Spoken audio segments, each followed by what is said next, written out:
Hello, I'm Annie Larkin, Vice President and Director of Community Engagement of the Amerind Museum. Welcome to Contextualizing Old Museum Collections, the case of the Obsidian mirrors at the Smithsonian's National Museum of the American Indian, with Drs. Maria Martinez and Michael Brandl.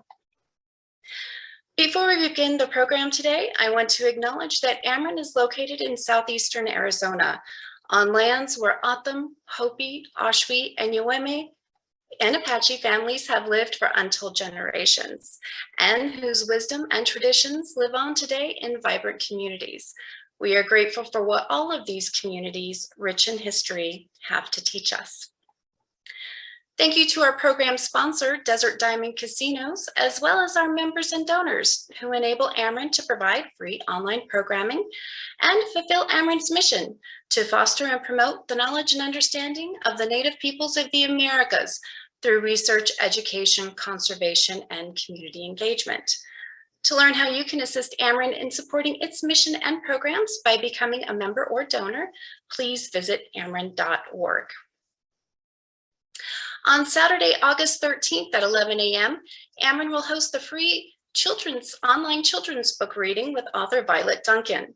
Please visit the events section of Amerind's Facebook page or website, amerind.org, for registration details. Then on Saturday, September 17th, the Texas Canyon Mountain Bike Race will take place at the Amerind Museum campus. To learn more, please visit the events section of Amerind's Facebook page or website, amerind.org, for registration details. I'd now like to introduce our speakers. Maria M. Martinez is Associate Curator of Collections and Exhibits at the Amerind Museum. She served as a Program Specialist for Research and Collections Access at the Smithsonian Institution National Museum of the American Indian for 5 years. She received her PhD in Anthropology from the University of Texas at Austin in 2013, and she continues her research in archaeology as a research fellow at the University of Texas at Austin, and with the lithic provenance studies at the Austrian Archaeological Institute at the Austrian Academy of Sciences. Michael Brandl is researcher and coordinator of archaeological sciences at the Austrian Archaeological Institute at the Austrian Academy of Sciences and lecturer at the University of Vienna. He received his PhD at the Institute of Prehistoric and Historical Archaeology of the University of Vienna. He developed the multi-layered chert sourcing approach for lithic provenance studies, combining petrographic analyses and geochemistry.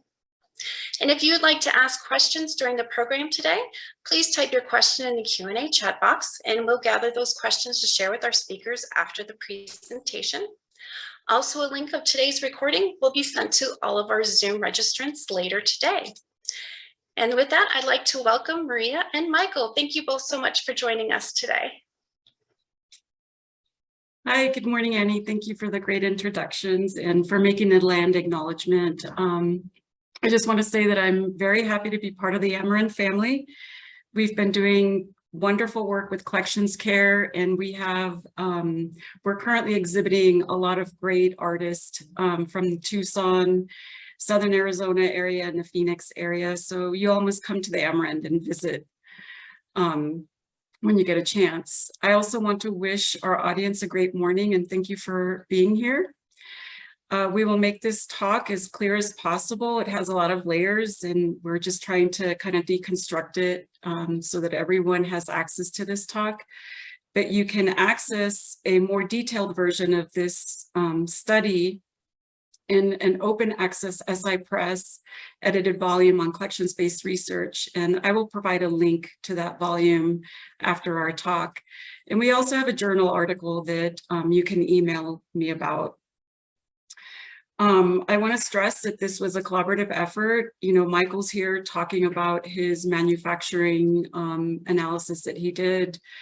And just wanted to say that this project would not have been possible without the contributions of our colleagues at the Smithsonian Institution's Museum Conservation Institute, also known or referred to as MCI, Edward Vicenzi, Meredith Sharps, and Thomas Lamb were instrumental to this project.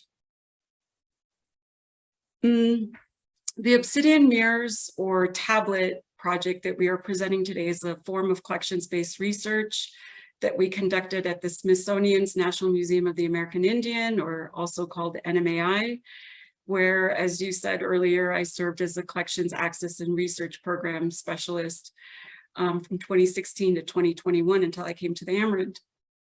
I also want to point out that in this image, you see duck decoys that are about 2,000 years old.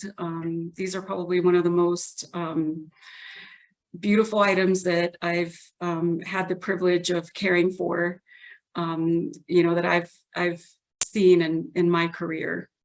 And contemporary Paiute people continue to make these Thule canvas-back duck decoys. The project that we're talking about today, the Obsidian tablet project, began when I came across these wonderful obsidian objects that had a highly reflective surface, and for that reason are typically identified as pre-Columbian mirrors by most museums. I was really taken by these objects. They really spoke to me. I feel like I have a great affinity with obsidian. And so you can imagine one day when I was, in the middle of a research collections access appointment, I came across these and thought, wow, I really want to know more about these items. I had never seen anything like this out in the field or in a museum setting. So as we began to do background research, we found that previous studies and colonial accounts indicated that these polished rectangular obsidian tablets were made by indigenous artisans from Mesoamerica, and they were made for European consumption. So these are pre-Columbian, these are not pre-Columbian according to previous studies. These are colonial period objects. Initially, they were used as altars in Catholic churches in New Spain, which is present-day Mexico, and perhaps in Europe as well. By the mid-17th century, polished rectangular obsidian items were also being used as canvases by Baroque period artists, most notably Spanish master Bartolomé Esteban Murillo. This is just an exquisite piece. I love seeing the signage, oil on obsidian. It's just such a rare piece. Again, as we were doing this background research and looking at the museum records, we saw that none of the research that we were encountering was addressing the potential cultures or communities that manufactured these items. And if indeed they were made by indigenous artisans, we wanted to know the colonial intersections under which they were produced and consumed. Additionally, archaeologists were still doubtful about their function and their place in time because they have not been found in sound archaeological contexts. Going back to these questions that we had, who were the artisans that were making these? What were the colonial intersections under the production and consumption of these items? We had to first start looking at some initial questions. One of the things we had to do is to ensure that these objects were not frauds. We had to identify the indigenous people that made these items and put these items within a timeline. And we also had to confirm their function before we could investigate whether crafting communities operated with economic agency in these colonial situations, if indeed they were colonial period objects. Were Native artisans able to exert their autonomy under colonial rule? For example, were they working within encomiendas, Spanish crown tribute paying structures, indigenous imperial systems, or a market economy, or perhaps as independent artisans? We also wanted to explore the Eurocentric notion that European technology was better or superior to indigenous ones once the Europeans came to the Americas. For example, obsidian continued to be of great importance in the Aztec Empire after colonization. So for this project, we examined 6 objects, complete items and fragments that are commonly classified as mirrors because of their highly reflective surfaces. SI has the largest number at one institution. There are about 40 of these in museums worldwide that we know over that have been documented, but there are very likely more. We would assume maybe 100, max 200 that could be in repositories in different museums. So they're very rare.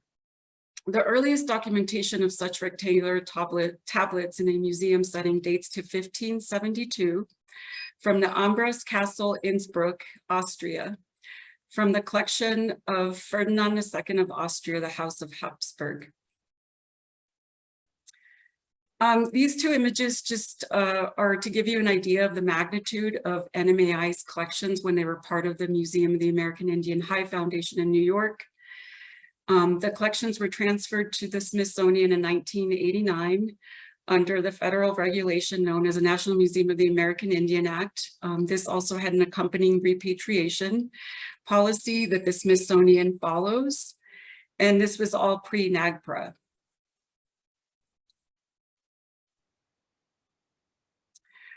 Again, going back to the museum records, the items we investigated, the only associated information we found is that they're listed as rectangular obsidian mirrors, and their origin is noted as a modern day state of Michoacan, Mexico, in the Valley of Mexico. These locations correspond to the homeland of the Purépecha, also known as the Tarascan Empire, and also the Aztec Empire.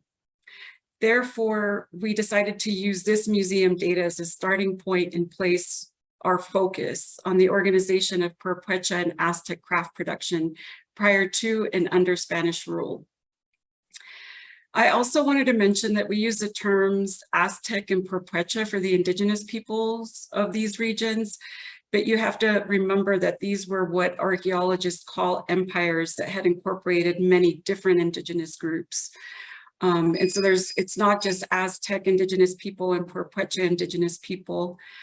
And we also have to mention and need to mention that there were enslaved indigenous peoples from Africa and their descendants that were also part of this history.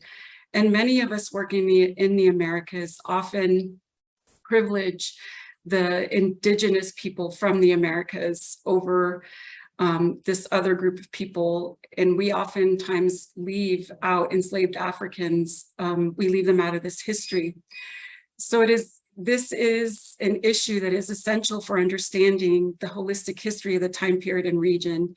And I hope that we can somehow maybe start incorporating this type of history into our future studies in this region, or that other people that have maybe more expertise can start looking at this part of history as well.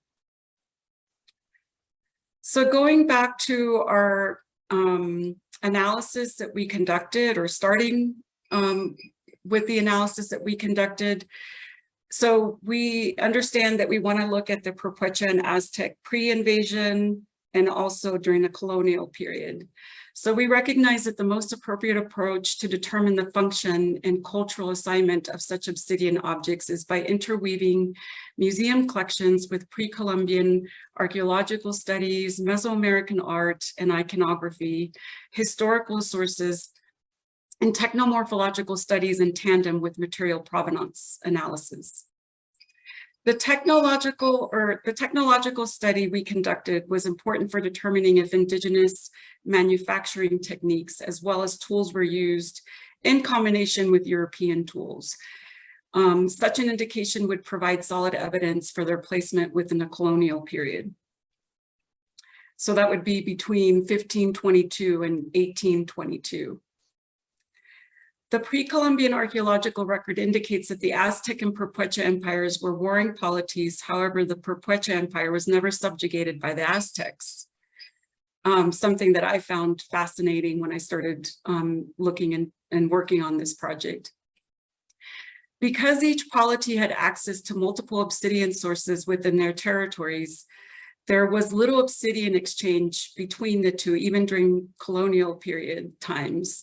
Therefore, tracing the provenance of the objects under investigation allowed us to locate the specific city-state that produced these items. Source provenance studies are based on the chemical composition of the raw materials. In this case, we're going to discuss obsidian, and Michael will explain more on this topic in just a sec. I just wanted to kind of talk a little bit about the museum protocols that we had to follow, just to give people and illustrate and demonstrate to people the different approaches or the different policies that museums have when you're working with Indigenous heritage. So before we could conduct non-destructive provenance studies using portable X-ray fluorescence, also known as PXRF, we had to submit an official request to the NMAI Curatorial Council. Many museums, including NMAI, now require researchers to consult with and get permission from Indigenous communities when working with their heritage, particularly when conducting certain types of analytical techniques. This gives a voice to the Native communities in how their heritage is cared for and interpreted. And in some cases, you know, these consultations can turn into collaborative partnerships.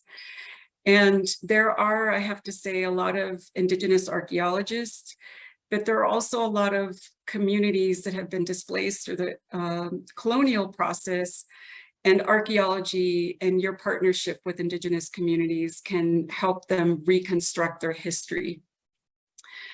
Additionally, for many Indigenous peoples, museum objects are not just static material items, but living entities with a spirit that should not be disturbed. For example, while many Western researchers considered PXRF a non-destructive method, some Indigenous communities do not allow PXRF because the atoms are excited, therefore causing change or harm or disturbance to what they would consider an ancestor. In our case for this project, it took, I think, a little more than 6 months to get permission to conduct our obsidian provenance studies because we did not know who made these items when we started this project. And so we couldn't consult the proper communities. Therefore, we had to demonstrate that these items were not pre-Columbian and were not culturally sensitive. For example, that they weren't funerary items or restricted ceremonial items. So my advice is to consult out of respect for the Indigenous communities that the heritage belongs to, and give yourself extra time when working with Indigenous heritage in a large museum setting. It can take a lot of time to get your request approved by the proper tribal or community officials. And if they grant you permission, your request still has to go through the museum's evaluation process. I will now turn it over to Michael so he can discuss the manufacturing analysis he conducted and the obsidian provenance studies conducted by the Museum Conservation Institute colleagues. And then we'll come back and discuss the main questions that we had proposed at the beginning. Thank you, Maria. I will now present to you the main analytical steps to address the set of first questions that we had for our research endeavor here, which will be the manufacturing analysis and the raw material provenance studies. Here you can see the analytical setup. I used a dynolite. This is a digital microscope that can be just attached to a laptop to do microscopic analysis additional to the macroscopic description of these obsidian tablets under investigation. First, it is important to have a standardized description of such objects that we can always know what we are talking about. So we have an upper, which is the polished side. This is the mirror part of the tablet. The lower side is the one that is typically pegged. I will come to this part a little bit later. And then we have two edges, an elongated one and a short one. So this is the typology within which we will describe the objects under investigation. In the course of figuring out the manufacturing process, we were able to identify 4 main steps through macroscopic and microscopic analyses. and I will describe those in detail now. The first step that we could identify concerns flaking of the tablets to give them the right shape, as the rough outs were made by shaping to give you an impression how this was done and how this relates to techniques that were already in use in pre-colonial times in the area. We see here two nice objects from the Amerind collection, a dog effigy and a half moon or crescent-shaped object. And you can see how the people flaked them off on the surface here to achieve flat little pieces and make them perfectly in shape.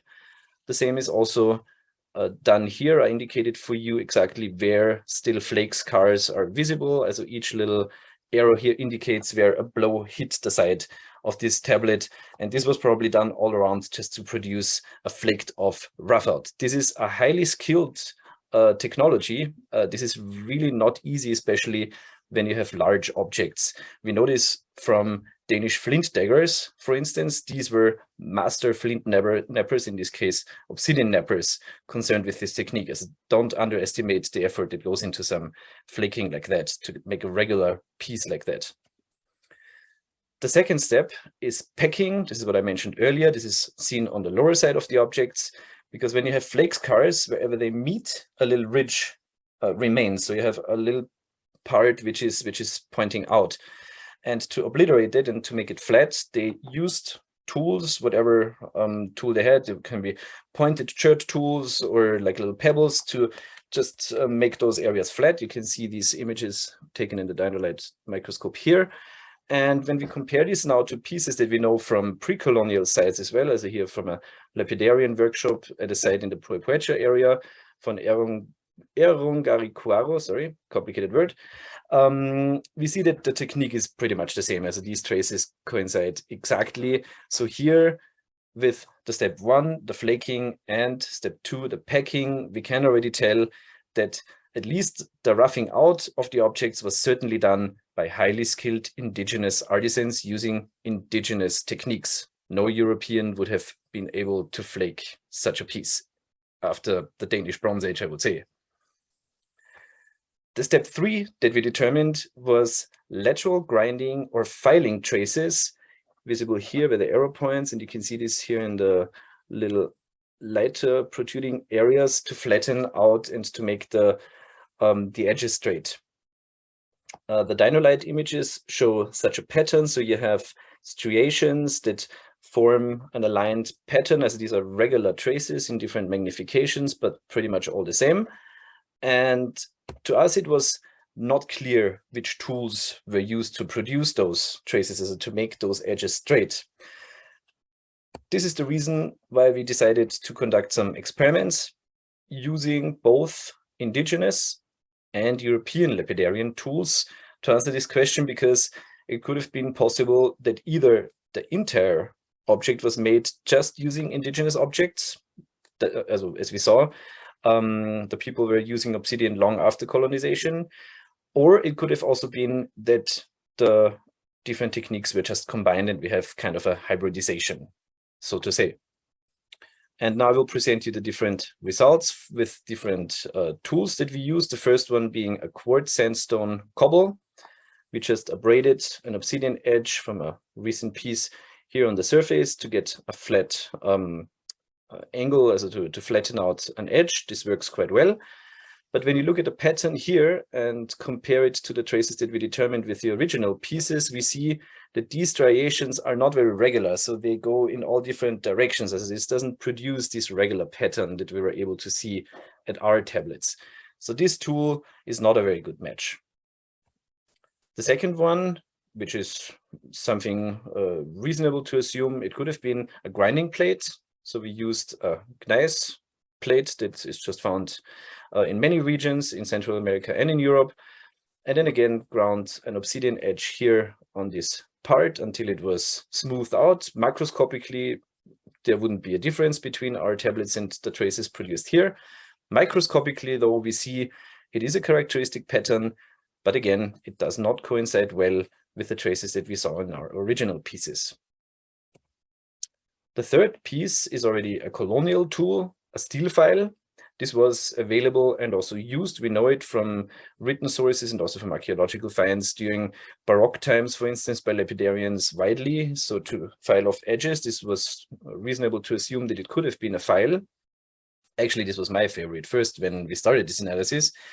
But here, when you see the experimental pattern again, what happens, you get striations in parts, but also you get little broken out areas, which are resulting from the protruding little filing grains on the steel files. This tears out material. It doesn't really smooth it out like that. Obsidian is a glass, and so it shatters. And with such a steel file, we have little tiny points standing out that shatters the material more than producing a soft grinding pattern in the end.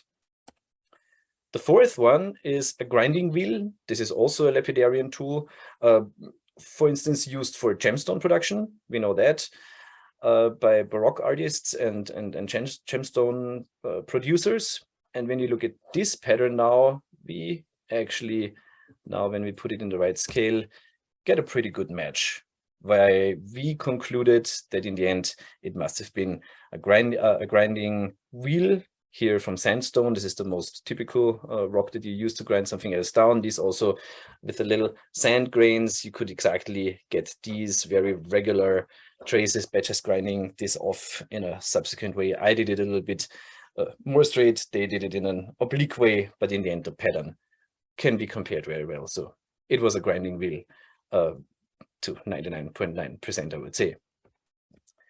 The fourth step eventually to make the finishing process to get the highly reflective mirroring surface of the upper side of the objects was polishing. So they put certain grinding materials, and we did some scanning electron microscope analysis, which could even indicate the remains of the materials that were used for grinding it. So this is coming up in a paper that we are just writing on.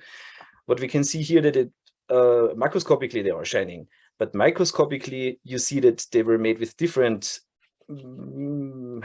degree of effort, I would say. Some do not even show any trace anymore. So this was polished to a degree where, yeah, they polished it out.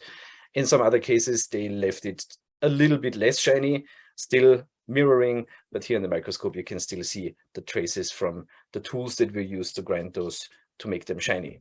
Anyways, macroscopically, all mirror-like. This is why we also called them, or the museums called them, mirrors in the first place. So as a conclusion, we can say, so these 4 steps really bring us to the idea that this was hybrid technology, as it was indigenous craft people that used a combination of both indigenous craftsmanship and colonial tools. And also now looking at who potentially could have been the artists, we get a quite good solution now with this combination of indigenous and colonial tools. The only solution who could have made these objects are indigenous people of elite status, but of a lower elite status. And why is this?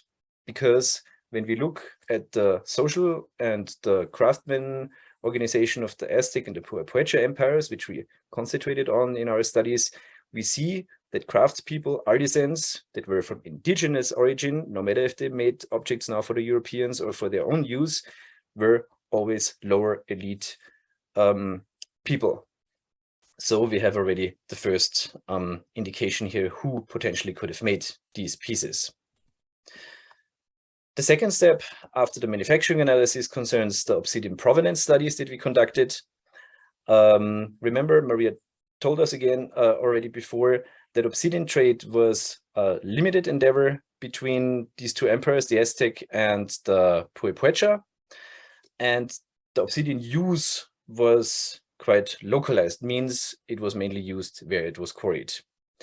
So our hope was, if we could figure out where the pieces, the material for the pieces came from, we could also figure out where the artisan communities could be located. Again, here, this would be the area of the Obsidian sources controlled by the Puebla Empire, and here are some that belong to the Aztec Empire.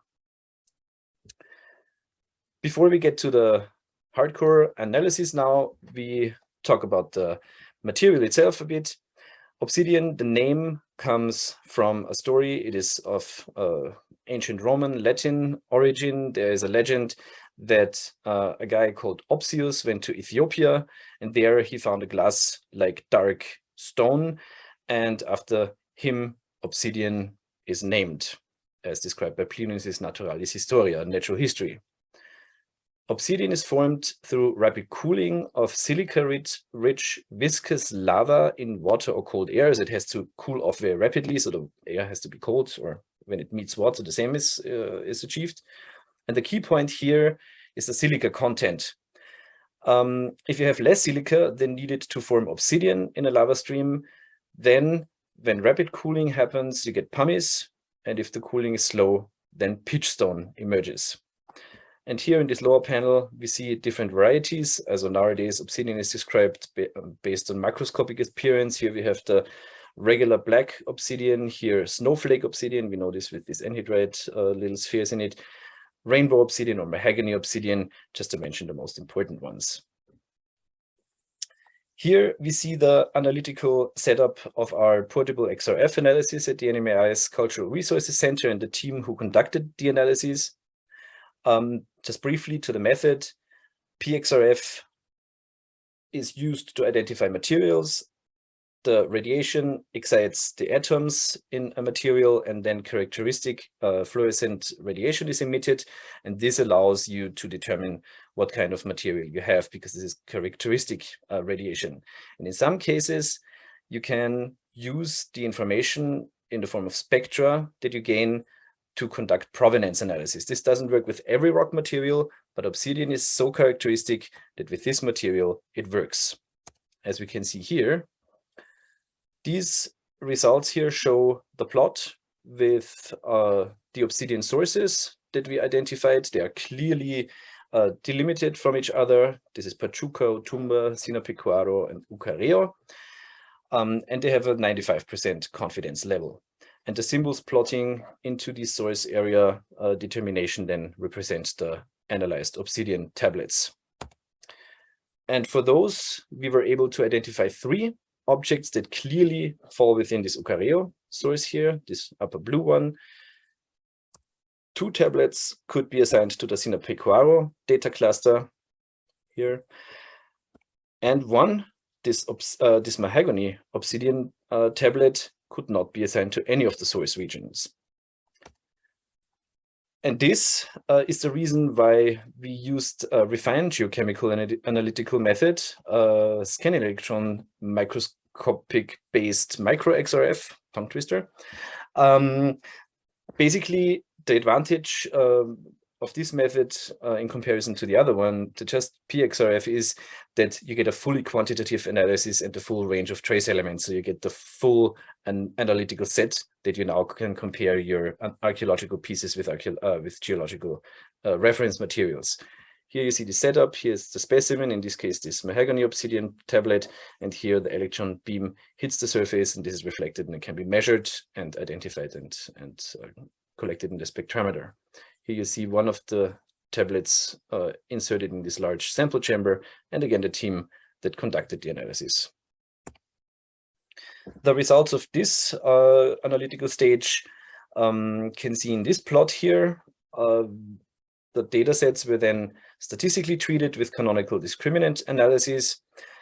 When we look here, 2 of the previously analyzed pieces with PXRF that were already assigned to Ucareo could perfectly be matched again, even within the inner circle, which is 95 confidence. Here, this little bit, there's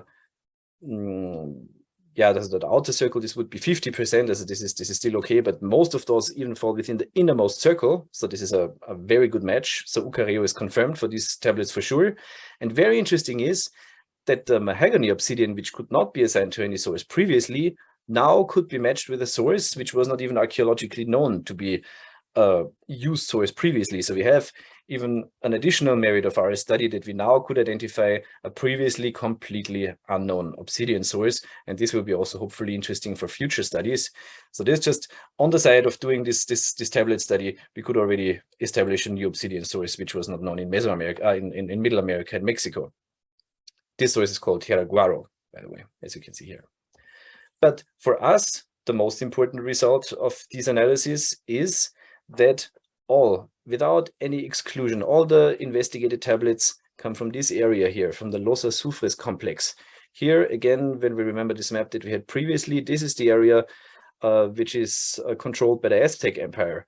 This is Purepecha.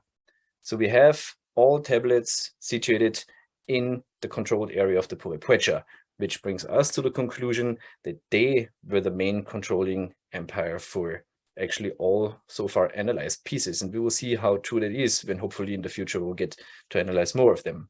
So far it looks this is the hub. And now coming back to our main questions that were addressed by Maria already earlier, so we can answer most of them already. So the authenticity of the pieces was definitely confirmed.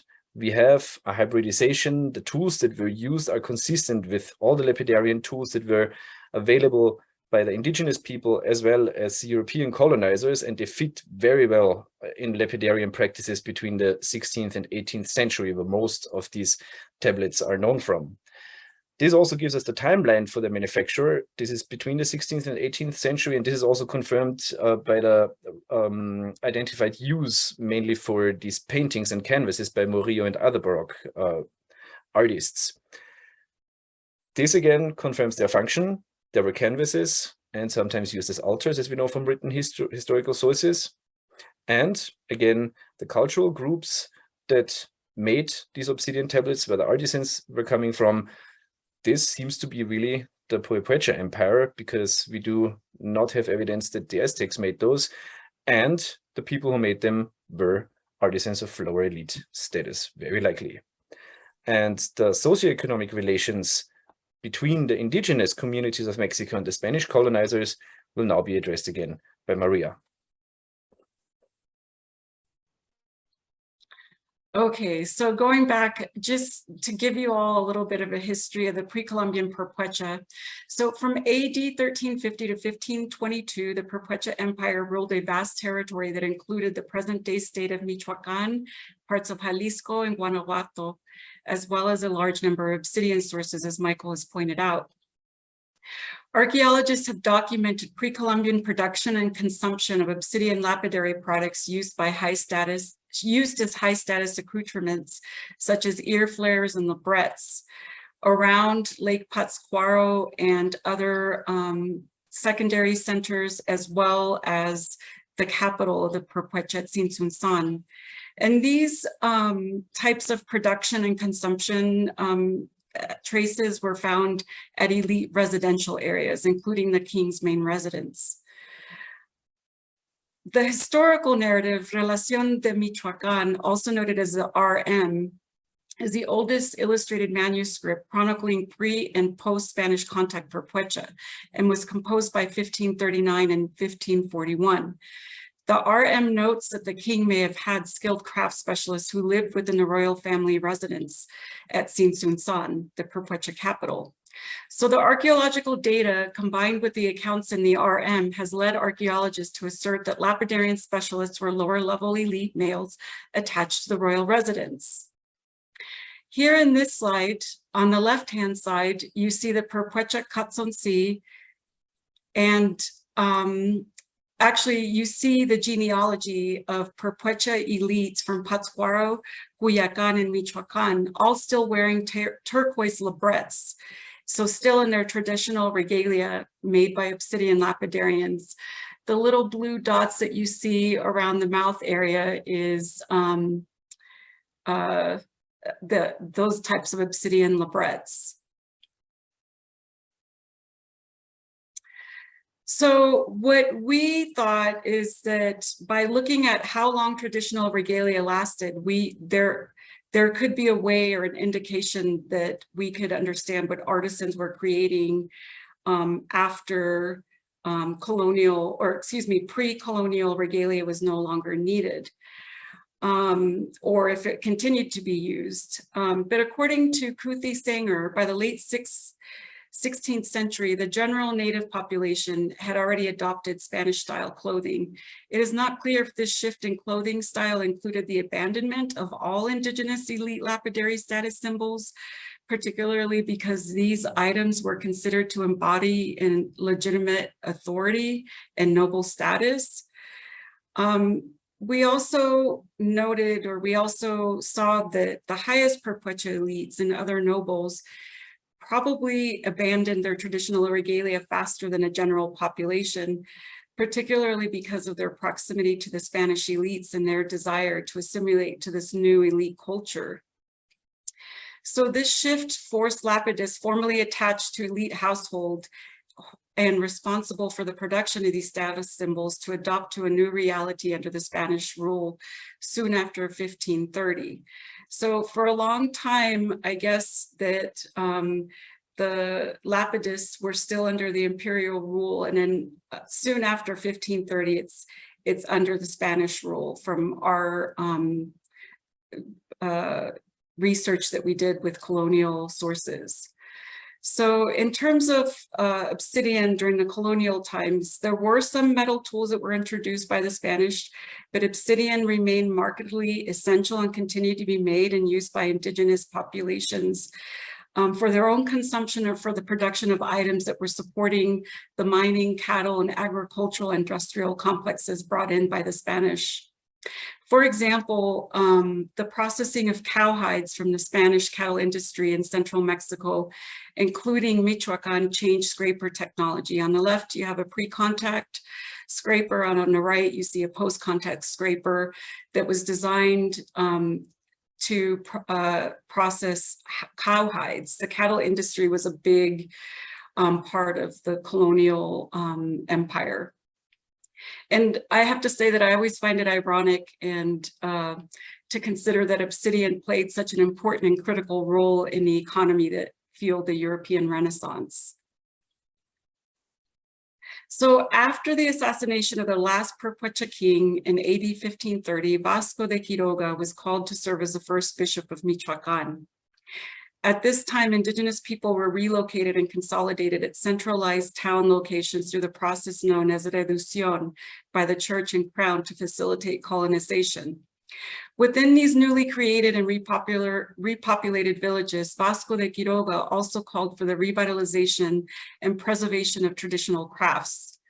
Most of the literature commends Bishop Quiroga with teaching and educating the Perpetua people in art, which is, in my opinion, based on the research that we've done, a false assumption, because in actuality, this region is known for some of the highest art, especially in obsidian and featherwork. I don't know if we could go back to one of those images that shows the Perpetua king with all his artisans, some which were probably attached. You see metallurgy, you see featherwork, you see fishing, you see hunting communities or hunting people. It was probably the metallurgy and the feather workers and lapidarians that were attached to the royal household. Okay, you can go back, Michael. So historical accounts list a wide array of crafts in these villages of economic specialization that were formed by Quiroga, among them woodworking, featherworking, and lapidary. These specialized crafting villages and or wards within the larger centers may have served as the foundations for a system comparable to craft guilds developed by the Spanish. Historical evidence indicates that lower level Perpetua lapidarians, more likely under a craft guild system, still holding a position of higher status and knowledgeable in traditional craftsmanship, accompanied by colonial technology, e.g. the grinding wheel, in the area of Lake Pátzcuaro. The native artisans could have developed their own niche within this guild system under Spanish control that afforded entrepreneurship to meet the market demands, as Pastrana Cruz had suggested for the Aztec artisans. So going back to our conclusions, the outcome of this study highlight the importance of integrated collections-based research, utilizing non-destructive analytical techniques in the full breadth of historical sciences to answer complex socioeconomic questions. Additionally, this study developed an anthropological and techno-morphological analytical protocol for collections-based research involving polished obsidian tablets. Our provenance investigations reveal that these tablets tablets originate from Obsidian sources controlled by the Perpetua Empire during pre- and post-invasion times. And historical evidence makes the area around Pátzcuaro and Tzintzuntzan, or one of the associated secondary centers, as a most likely candidate for being one of the production hubs of the Obsidian tablets under investigation. Other studies have shown that indigenous materials and technologies were not so quickly replaced by European products. For a great example of these studies, see Rodriguez 2005 and 8 and 14. Likewise, this study supports that native craft and technology was highly desired by the Spanish invaders. This contribution is an example of research from the museum to the field, so to speak. Archaeologists working in the Lake Pátzcuaro Basin have encountered pre-Columbian lapidary workshops. However, to our knowledge, colonial period workshops must have also existed, but have not been recognized or published as of yet. With this current undertaking in collections-based research, we are contributing to the restoration of ancestral intellectual knowledge and labor to the Perpetua peoples that was erased through the process of coloniality, including museum practices of the 19th and 20th century. We would like to start a project that incorporates indigenous Perpetua Obsidian lapidarians or Obsidian sculpture artists as a second component of this project. And lastly, we advocate for and promote the importance of collections-based research with a new Smithsonian Scholarly Press edited volume titled Contextualizing Museum Collections at the Smithsonian Institution, the relevance of collections-based research in the 21st century. Thank you all for your attention. I hope that you enjoyed this talk as much as we enjoyed all the research and all the work that has gone into this project. And now we would like to just also thank all the people that made this project possible, especially the NMAI Collections Management Department, the Archive Center, and all the other people that were involved in this project. So thank you so much for your attention. Thank you both for a fantastic presentation. We do have questions. The first is, how do the mirrors you analyze compare to the pre-Columbian Obsidian mirrors? The pre-Columbian Obsidian mirrors in this region, they're traditionally round. And that's the difference, is the shape, and they're not that large. They're not these giant tablets. I mean, some of those tablets were 23 or 25 centimeters, Michael, in length. Yeah, even more, almost as 35. As they're really big, and the prehistoric ones are always small. Yeah. And we looked at a lot of the archaeological record, and we never encountered for the Maya or for the Aztec or for the Perpetua these rectangular pieces. And so in this region, we don't see these type of rectangular polished obsidian tablets in pre-Columbian times.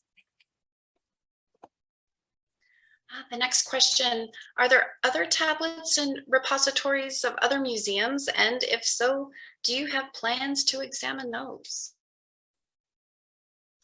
You can answer that, Michael. Yes, there are. So Maria mentioned this previously at the beginning in the introduction part. So we know of roughly 40 in different museums, also in Europe, in the Louvre, then one in Vienna is there in the now called World Museum, and we plan to analyze at least this one, and then at Dumbarton Oaks, I think, is one that we plan hopefully to do soon. And yes, our idea would of course be to get as many of those collected, get the data with PXRF at least, and then also do the manufacturing trace analysis, because that would really give us a better idea if the Perpetua Empire is really the hub, and maybe even the area around Ucareo, which we now think, because most of those plot into this area, or Sinopecuaro, this is one larger volcanic complex. Yeah, and this would then either confirm our assumption or refine the picture at least. So yes. And Maria, I think this one is directed to you. Would you tell us a bit about Amerind's obsidian collection? And do you have any plans on doing any research of Amerind's obsidian? We do have a pretty good obsidian collection. I would love to do research. I mean, Michael in one of his slides showed those two little eccentrics, the crescent and the dog. And there's other objects that actually indicate from the museum records that they're made by the Purepecha artisans. And so it'd be interesting to conduct some type of PXRF or other provenance studies to confirm these pieces. And so there's beautiful pieces here at the Amerind. I just started, and so I have to get more acquainted and start developing new ideas and research plans. And are obsidian mirrors produced anywhere today? So yeah, they are in a little bit of an obscure function, mainly sold as scrying mirrors because they look very mystical and esoteric. So yes, but you can also find them online.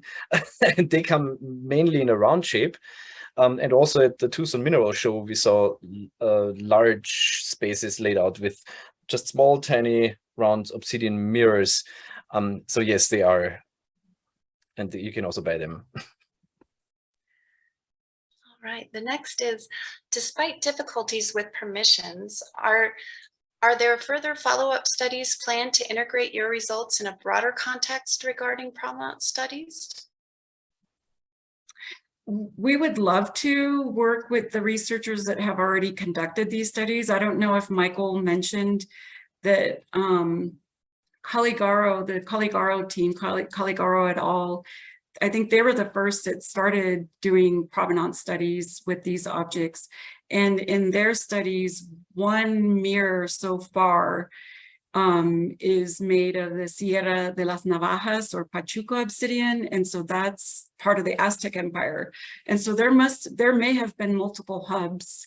And so it would be really good to go and incorporate and get as many researchers as possible going to these different museums and then writing one big paper, or at least something that shows where these were all being manufactured, because different museums have completely different provenance or provenience, excuse me. For example, they have context in tombs much earlier, like from 3,000 years ago. And so it would be good for us to get a handle on whether we are, what we're confirming is confirmed by many other researchers as well. And do you by chance know, are the little carvings found in particular contexts? For example, are they trade items? There isn't provenience information, basically meaning where they were found when they were uncovered in the archaeological record. But typically these are items that probably are more ceremonial or ritual in nature. But I don't know if archaeologists really have a handle on the function of eccentrics. I don't know if you can say anything to that, Michael. No, because we don't. So it's like, yeah, so we call them effigies for probably a good reason. Yes, they might have had some ceremonial function, but that is hard to determine because this is material where no written records are preserved. So we can only talk from the archaeological record, and maybe we don't have them in particular contexts. And I think this is rarely the case. But that's what I'm not so well aware of, at least for these pieces. Then it gets hard to really interpret it. But typically eccentrics are found like in ceremonial caches. Yeah. And could you determine the specific stone employed for abrading the obsidian? The particular stone. Also, when we look at the traces here from the grinding wheel, it must have been, we can do it with the exclusion system. It must have been a fine-grained stone. It must have been a stone that is useful for grinding and something which is commonly used because they won't have made something very extraordinary to do a task which was probably performed on many other lapidarian items as well. So to 90%, I'm sure this was some kind of a sandstone, because this is the most common grinding wheel material. And one of our audience members was wondering whether it was possible that a combination of techniques were used on the obsidian mirrors, perhaps going from a rough finish to a smoother finishes. Definitely, yeah, yes. Yeah, we see this with the steps. I mean, these are the main manufacturing stages that we see here that are preserved. But for this lower side, we see flaking and packing. But then for the upper side here, sorry, where is it? Like here. We also have to assume that this was a three-stage process, that this was just flaked, rough out all around, then they packed it all around on the upper and the lower side, and then the upper side was additionally abraded in several steps. So I'm very sure we cannot see this anymore, so we don't have half-finished products. This would be then the most revealing, but it is hard to imagine that this upper side was not worked in an intermediary step, which is now obliterated by this final polishing stage. So yes, this was definitely worked in several stages, some of which we are not able to see anymore. Well, Maria, Michael, I want to thank both of you for joining us today and sharing your research with our audience. Thank you so much. Thank you so much. And we couldn't add the link to the edited volume. It's an open access volume. But if people send me an email, I can give you that link. Better yet, how about I include that in the follow-up email? Okay, that sounds great. Thank you, Annie. I'll make sure a link is included, and so you should all receive that later today, along with a recording of this program in the event you missed a moment of it. Again, thank you to Maria and Michael, and thank you to our audience for joining us today. We hope you'll join us again for our next online program on August 13th with author Violet Duncan. Have a good day, everyone. Bye. Thank you. Bye-bye.